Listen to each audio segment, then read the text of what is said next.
Hello everyone, welcome back to the channel. If you're new here, my name is John. I'm a full-time eBay reseller based in Melbourne, Australia. Also, welcome to the first video of weekly themed videos. The goal here is to do 52 weeks of different themes that apply to your business. It could be shipping, could be listing, could be sourcing, could be returns and disputes, and then to cover 4 detailed aspects that affect that overarching theme. The aim here is that by Friday, when we put it all together, that you don't just have tips that you can use, but rather context as to why you would apply those tips in the first place. I don't want to give you top 10 tips, top 5 tips for you to just run off and do and hope for the best. I actually want you to understand why you apply something.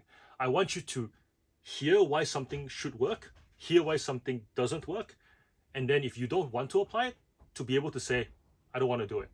As opposed to, I don't know why I don't want to do it, as opposed to, I want to do it because I hope that I'll get his results. No, I want you to understand your circumstance, and I want you to understand why certain tips will fit for your circumstance.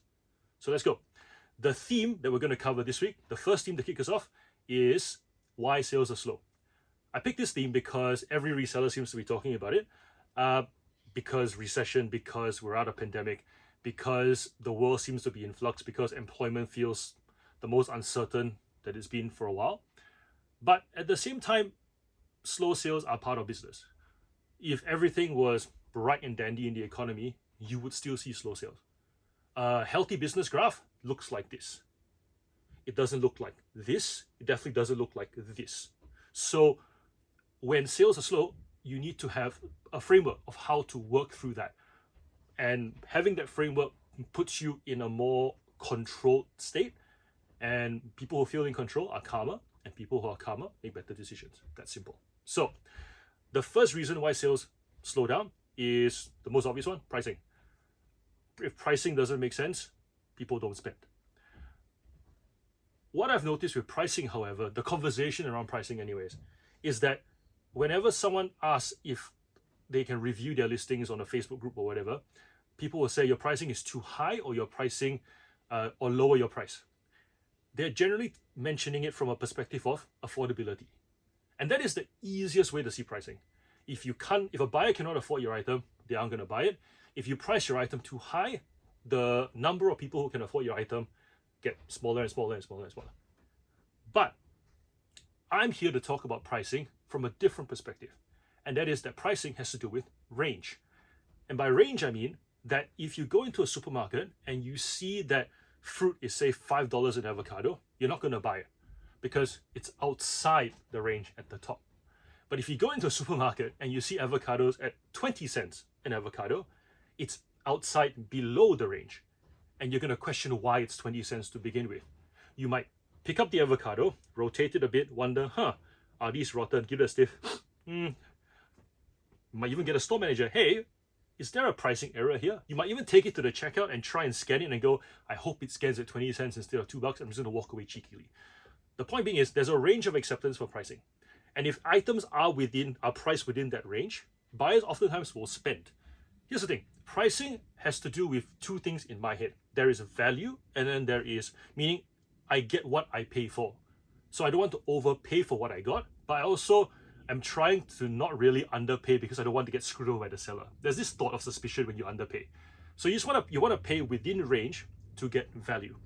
In fact, when buyers see prices that are above or below range, they feel the need to investigate, which means that they will click on the listing, they might zoom into the photo, wonder if the condition is as mentioned, wonder if the seller has a track record. They investigate, they want to know why the price isn't in the range. Because simply going, the seller doesn't know what they're doing, feels a bit too easy, right? Feels like you're walking into a trap. But at the same time, when a price is within range, a buyer is sometimes quite susceptible to assuming that all items within range are the same. It's quite funny because that's where you get the situation where you priced it correctly, the buyer buys it, they expect to get value, and then when they get the item, despite the fact that the price was the same as the competitor, they go, this isn't what I wanted. This is not worth it. This is cheap. Is this what I bought? So there's always an expectation of value.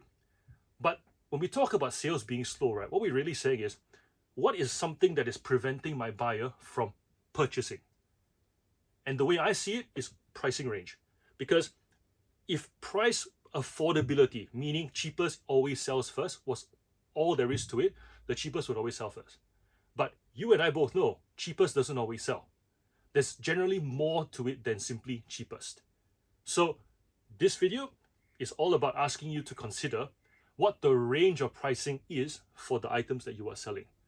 Because all things being consistent, meaning everything being consistent, yes, cheapest within range should be the one that sells first. But the fact is, that's not the case on eBay, is it? We're also diverse. It's not like someone's going to buy a washing machine. Washing machines are a great example. I like Miele because Miele is like, they don't have, the Miele washing machines and dryers, their price movement is like very little. Like you'll be hard pressed to find 10% off all year round. And then also when you buy it from the shop, most of the shops are like, we can't give you a discount because they control the price so much. Everyone sells the same. It's pretty much a case of, do you want the service of Harvey Norman or do you want the service of the good guys? Because everything else is the same. To almost to the point where you just go to the nearest one and hope that, you know, they have some sort of gift card deal that they can throw in there for you. On eBay, it's the complete opposite. Buyers don't expect everybody to be the same. Buyers know that if I buy this pair of used runners and this pair of used runners, the sellers are different, the locations are different, they may ship differently. There's so much that goes to it other than price. So do yourself a favor and price within range so that you set up your buyers to spend rather than question. So yeah, first one is pricing. Tomorrow, we'll cover a different aspect. Thank you for watching, and I hope this kind of structured, short and sweet, put it all at the end on Friday approach works better than the longer, rentier videos that have been before. I look forward to it. I'm excited for you to join me on this journey. And yeah, like and subscribe, share it with your friends, and I'll see you tomorrow. Bye.